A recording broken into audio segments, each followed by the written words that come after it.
death box. This happened a few months ago when I was in my second year of junior high school. Hanging on the wall at the back of our classroom, there was a suggestion box.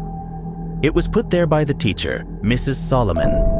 If any students had ideas for improvements that could be made, we were supposed to write our opinions down in a letter and put it in the suggestion box.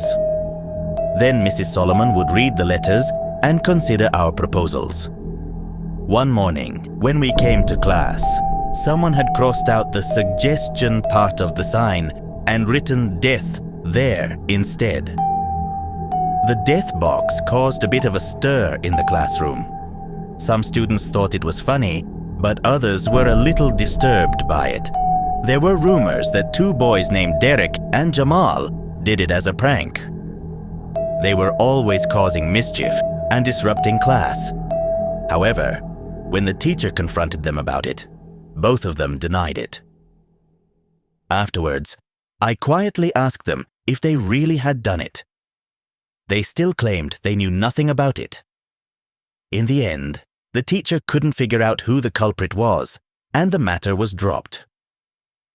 A few days later, Derek was found hanging by the neck in the classroom after school. He was dead. There was a note in the death box that read, "Sorry for annoying everyone in the class."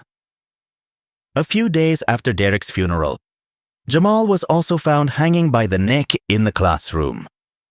In the death box, there was another note that read, "Sorry for annoying everyone in the class." We were all shocked. None of us could understand why two of our classmates would suddenly commit suicide. It was very disturbing. After that, when we came to school, the classroom seemed very creepy. All we could think about was what had occurred there. Soon after that, I transferred to a new school. I had to get used to the new classroom and trying to make a new group of friends. One day, when I got home after school and turned on the TV, I saw a breaking news report. It was about my previous school. Scrolling across the bottom of the screen, I saw the headline, "Teacher Suicide." The news anchor was saying, "The teacher who committed suicide was the homeroom teacher of the two boys who were killed. She left behind a suicide note that read, 'I always wanted to know what it would feel like to kill. Sorry for all the fuss.'" I stared at the screen in disbelief. According to the news report, Derek and Jamal had not committed suicide after all. They were murdered by our teacher, Mrs. Solomon. And then she committed suicide. It was all too much to take in, and very hard to believe. Sure, sometimes Mrs. Solomon would scold the students for misbehaving, but she was usually a kind and gentle woman. Why would she do all this? I felt a cold chill run down my spine. I had misbehaved just as much as Derek or Jamal.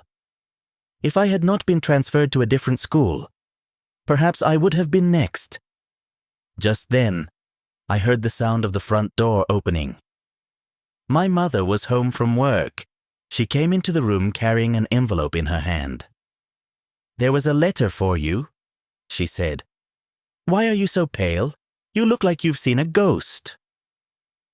I didn't answer her. Instead, I took the letter and examined it. The envelope was blank. There was no address written on it.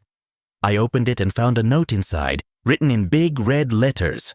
It read, "Don't think you can escape."